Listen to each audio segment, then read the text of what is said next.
आइए आज की खबरों की शुरुआत करते हैं हम संगीत से जुड़ी एक बड़ी खबर के साथ। स्वरसुधा कराओके क्लब ने प्रीतम लाल दुआ सभागृह में सदाबहार नगमे शीर्षक से सुमधुर गीतों की एक शानदार महफिल सजाई। इस कार्यक्रम में मोहम्मद रफी, मुकेश, किशोर कुमार, हेमंत दा के चुनिंदा 33 गीत स्थानीय गायक गायिकाओं ने पेश किए। गायकों में अशोक पांचाल ने तुम बिन कहाँ जाऊं गाकर कार्यक्रम की शुरुआत की। इसके बाद एक से बढ़कर एक गायक ने अपनी प्रस्तुतियां दी। कार्यक्रम सभी श्रोताओं के लिए खुले रूप से निःशुल्क रखा गया था। इस कार्यक्रम में वही श्रोता मौजूद थे जो संगीत के शौकीन थे। ऐसे ही लोगों के लिए इस तरह की महफिल सजाई है। इस कार्यक्रम को सजोने में आयोजक राजेंद्र ओचानी की काफ़ी प्रमुख भूमिका रही है, जो स्वयं भी एक गायक हैं और गायकी के लिए अन्य लोगों को भी प्रोत्साहित करते हैं। स्वरसुधा कराओके क्लब के माध्यम से कुछ स्थानों पर वे निःशुल्क गायकी का भी आयोजन करते हैं, ताकि कोई भी आए और माइक थामकर अपने अंदाज में, अपने सुर में गाना पेश करे।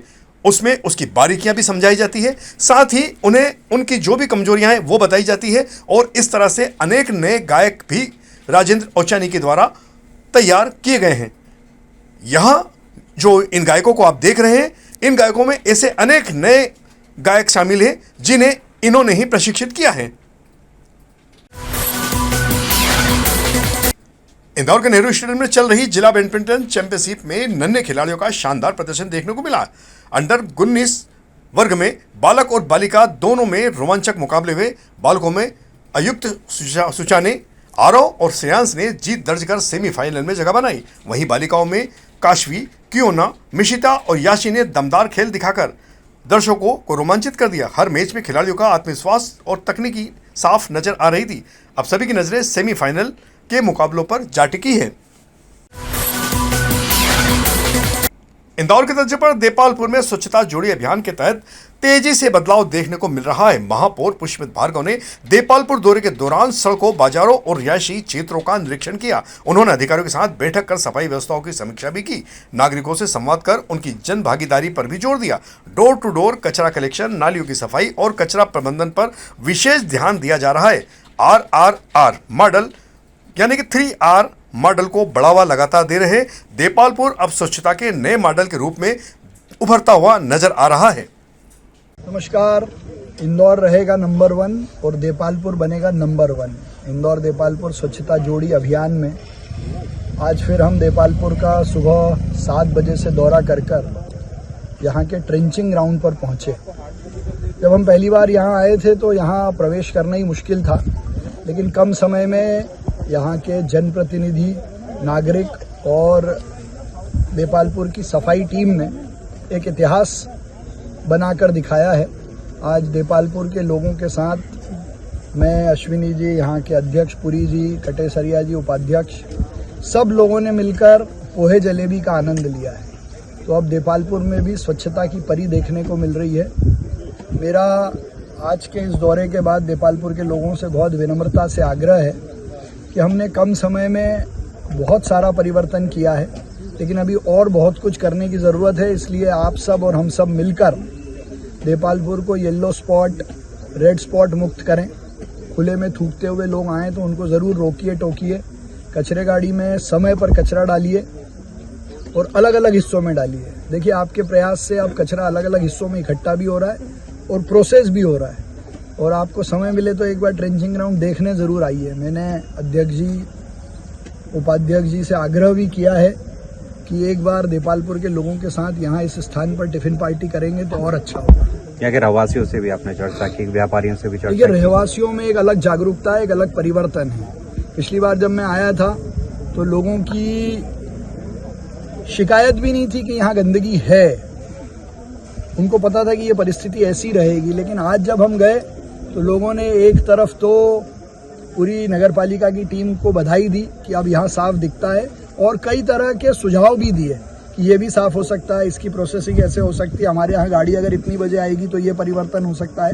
उन सब को हमने नोट किया है। लेकिन रहवासियों की अलग जागरूकता के कारण ही अब देपालपुर सफाई में नंबर 1 दिखने लगा है। इंदौर जिले में जनगणना के तहत हाउस लिस्टिंग ब्लॉक सर्वे 1 मई से शुरू हो गया है। सेल्फ इन्यूमेशन की समय सीमा खत्म होने के बाद अब प्रशासन घर घर जाकर जानकारी जुटा रहा है।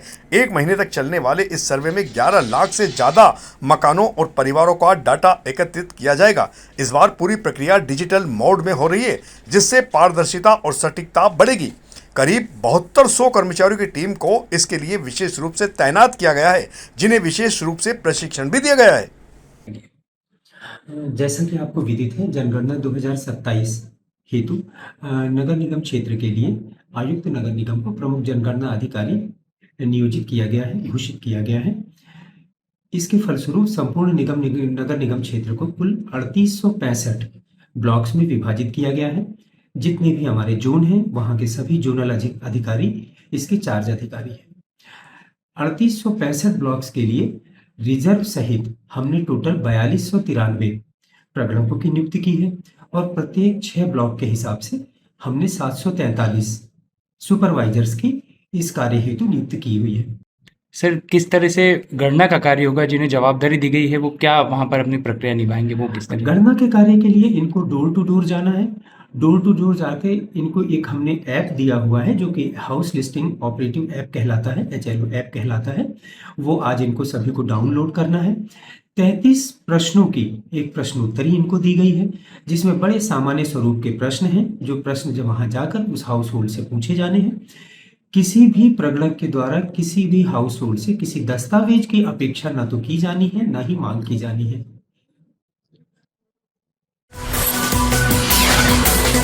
इंदौर में कमर्शियल गैस सिलेंडर की बढ़ती कीमतों के विरोध में कांग्रेस ने अनोखा विरोध प्रदर्शन किया है। सरवटे बस स्टैंड क्षेत्र पर कार्यकर्ताओं ने प्रधानमंत्री का मुखौटा लगाकर गैस सिलेंडर को श्रद्धांजलि दी और 2 मिनट का मौन भी रखा। नेताओं का कहना है कि कीमतों में बढ़ोतरी से छोटे व्यापारियों और आम जनता पर सीधा असर पड़ेगा। कांग्रेस ने सरकार पर महंगाई पर नियंत्रण न रखने का भी आरोप लगाते हुए कीमतें वापस लेने की मांग की है। अगर कीमतें वापस नहीं ली गई तो आंदोलन की चेतावनी दी गई है। आज इंदौर शहर कांग्रेस कमेटी और मध्य प्रदेश राजीव विकास केंद्र द्वारा जिस तरीके से भारतीय जनता पार्टी की सरकार, नरेंद्र मोदी की सरकार लगातार महंगाई हर वस्तुओं पर महंगाई बढ़ा रही है। आज कमर्शियल गैस की टंकी पर 1000 रुपए के लगभग बढ़ा दिए गए हैं। इससे जो होटल व्यवसायी हैं और छोटे व्यवसायी हैं, उनके धंधे पर भी मार पड़ रही है। आम जनता जो कोई सी भी खान पान की चीजें हैं वो सभी उनमें बढ़ोतरी हो गई है। जो 10-15 रुपए की कचौरी मिलती थी अब वो 25 रुपए की मिलेगी। इंदौर के शेरेटन ग्रांड पैलेस में मुख्यमंत्री डॉक्टर मोहन यादव और केंद्रीय कृषि मंत्री शिवराज सिंह चौहान ने संयुक्त प्रेस कॉन्फ्रेंस कर ब्रिक्स देशों की कृषि मंत्रियों की बैठक की जानकारी साझा की है। उन्होंने इसे प्रदेश और देश के लिए गौरव बताया। 9 से 13 जून तक होने वाले इस आयोजन में 21 देशों का कृषि समूह शामिल होगा। नेताओं ने कहा कि इससे किसानों के हितों से जुड़े मुद्दों पर वैश्विक स्तर पर मंथन होगा और नए समाधान सामने आएंगे। इंदौर को अंतर्राष्ट्रीय मंच पर पहचान दिलाने का भी यह एक बड़ा शुभ अवसर बताया जा रहा है। वर्तमान परिस्थितियों में भरपूर भोजन दुनिया को मिलता रहे, इस पर विचार करेंगे। खाद्य सुरक्षा से संबंधित फिर जितने भी अलग अलग पक्ष हैं दुनिया के, उस पर चर्चा होगी। जलवायु स्मार्ट कृषि, क्योंकि बढ़ते तापमान के कारण इस समय नए तरह का अलग तरह का संकट पैदा हुआ है, तो अब ऐसी फसलों की वैरायटी चाहिए जो ज्यादा तापमान में भी हो सके, कम पानी में भी हो सकते, ज्यादा बारिश में भी हो सके। तो जलवायु स्मार्ट कृषि, इस विषय पर चर्चा होगी। फिर कृषि व्यापार, ये कैसे देशों के बीच में आसान हो। भारत के पास आज गेहूं के, धान के भंडार भरे पड़े हैं, तो व्यापार आसान हो जाए, क्योंकि दुनिया में तो आदान प्रदान से ही काम चलता है। जो हमारी चीज जा सकती वो जाए, जो वहां से आ सकती आए, अलग अलग देशों में। इस पर बातचीत होगी। फिर किसान कल्याण के काम, मतलब किसान आसानी से अपनी आजीविका कैसे चला सके, उनके वेलफेयर के काम कौन से होंगे, इस पर विस्तार से चर्चा होगी। साल 2026 में शनि जयंती 16 मई शनिवार को मनाई जाएगी, जो इस बार बेहद खास मानी जा रही है। ज्येष्ठ अमावस्या के साथ शनिचरी अमावस्या का दुर्लभ संयोग बन रहा है, जो दर्शकों में जो दशकों में एक बार आता है। ज्योतिषाचार्यों के अनुसार इस दिन कई शक्तिशाली राजयोग बन रहे हैं जो जीवन में सकारात्मक बदलाव का संकेत देते हैं। यह दिन कर्म सुधार, आत्ममंथन और आध्यात्मिक उन्नति के लिए बेहद फलदायी माना जा रहा है। श्रद्धालु इस दिन व्रत, पूजा और शनि उपासना कर विशेष लाभ प्राप्त कर सकते हैं।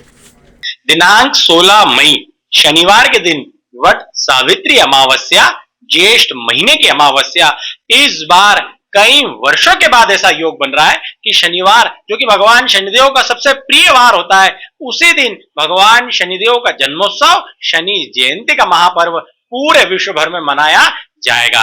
खासकर उसी के अगले दिन से पुरुषोत्तम मास, अधिक मास, जो कि 3 वर्षों में एक बार आता है, वो भी अगले दिन से प्रारंभ हो जाएगा। तो अति दुर्लभ संयोग ये बन रहा है समस्त 12 राशियों के जातकों के लिए। शनिदेव की कृपा पाने के लिए इससे बड़ा दिन हो नहीं सकता है। तो खासकर 16 मई शनिवार के दिन आप सभी 12 राशि के जातक शनिदेव के दर्शन करें, पीपल के पेड़ में जल चढ़ाएं और विशेषकर अन्न का दान और तेल के दान का अत्यधिक महत्व होता है। इंदौर कलेक्टर कार्यालय में सोमवार को आयोजित टीएल बैठक में सीएम हेल्पलाइन की शिकायतों और शासन की प्राथमिकता वाली योजनाओं की विस्तार से समीक्षा की गई। कलेक्टर शिवम वर्मा ने अधिकारियों को स्पष्ट निर्देश देते हुए कहा कि सभी योजनाओं में बेहतर प्रदर्शन सुनिश्चित किया जाए और किसी भी प्रकार की लापरवाही ना करें, नहीं तो सख्त कार्रवाई होगी। जिन अधिकारियों के द्वारा लगातार लापरवाही बरती जा रही थी, उनके खिलाफ भी नोटिस जारी कर पेनल्टी लगाई गई है। जल गंगा संवर्धन अभियान को लेकर भी प्रशासन काफी सक्रिय नजर आया। जिले में चल रहे विकास कार्यों में तेजी के निर्देश जारी किए गए ताकि जल संरचनाओं का संरक्षण हो सके और भूजल स्तर में सुधार लाया जा सके। देखिए, टीएल में माननीय मुख्यमंत्री जी के जो निर्देश हैं, जो प्रायोरिटी के शासन के जो योजनाएं कार्य हैं, उनकी समीक्षा की जाती है और उस पर लगातार समीक्षा करके हम लोग प्रयास करते हैं कि उसमें प्रगति हमारी अच्छी रहे और जो भी इसमें लापरवाही रहती है उस पर हम लोग कार्रवाई भी करते हैं। तो इन्हीं क्रम में सीएम हेल्पलाइन के विषयों में भी जो सीएम हेल्पलाइन में कुछ हम चयनित।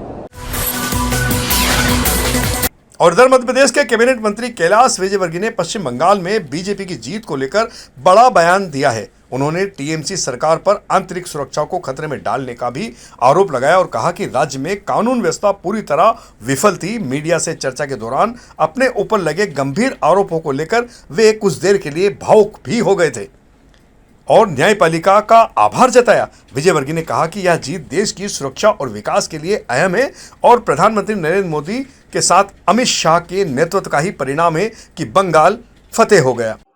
इस देश की पहचान है, इस देश की पहचान है कृष्ण, इस देश की पहचान है गंगा, यमुना, शिप्रा, इस देश की पहचान है हिमालय जैसा महापर्वत, इस देश की पहचान है केदारनाथ, बद्रीनाथ, इस देश की पहचान है वैष्णो देवी। आप यदि अपनी पहचान को कोसोगे तो कौन माफ करेगा? तो स्टालिन को सजा इसीलिए मिली, वो सनातन के खिलाफ क्या क्या बोलते थे। कभी कभी तो इतना गुस्सा आता था कि सारी मर्यादाएं तोड़, इतना गुस्सा आता। क्योंकि ठीक है, आपको आपकी आस्था हो गई है, मुझे विश्वास नहीं है तो कोई बात नहीं, आपकी आस्था किसी को होगी, कोई फर्क नहीं पड़ता उससे। पर आप इसका मतलब थोड़ी कि आपकी आस्था के खिलाफ आप बिल्कुल आप शब्दों का उपयोग करें। इंदौर जिला प्रशासन को लगातार शिकायत मिल रही थी कि अवैध शराब की बिक्री काफी जोर शोरों से चल रही है। खासकर ढाबों और सार्वजनिक स्थानों पर परोसी जा रही अवैध शराब को लेकर सख्ती दिखाई जा रही है। इंदौर जिला कलेक्टर शिवम वर्मा ने जानकारी देते हुए बताया कि हाल ही में की गई कार्रवाई में आधा दर्जन से अधिक ढाबों पर छापामारी कार्रवाई कर अवैध शराब जब्त की गई है। संबंधित संचालकों के खिलाफ वैधानिक कार्रवाई भी शुरू कर दी गई है। इस तरह की कार्रवाई आगे भी लगातार जारी रहेगी ताकि अवैध शराब के कारोबार पर पूरी तरह से अंकुश लगाया जा सके। हालांकि कलेक्टर साहब उस बात पर खामोश हो गए जब उनसे पूछा गया कि शहर की अधिकांश शराब दुकानों पर खुले अहाते चल रहे हैं। देखिए, जहाँ भी इस प्रकार की अवैध शराब बिक्री होती है या कई बार शिकायतें आती हैं कि ढाबों पर या अन्य स्थानों पर भी इस प्रकार की शराब परोसी जाती है, तो उस पर हम लोग तत्काल कार्रवाई करते हैं। ऐसी कार्रवाई अभी गत दिनों में हुई है। इसमें लगभग 6 से ज़्यादा ढाबों पे इस प्रकार की शराब की जो जब्ती हुई है, उस पर आगे की वैधानिक कार्रवाई भी की जा रही है और इस पर आगे हम जो ढाबों पे जो वैधानिक कार्रवाई कर रहे हैं वो भी करेंगे हम लोग। और इस प्रकार की कार्रवाइयाँ, इसके निर्देश भी हैं कि आगे भी हम लोग जारी रखें, जिससे इस प्रकार की अवैध शराब बिक्री पर रोक लगेगी।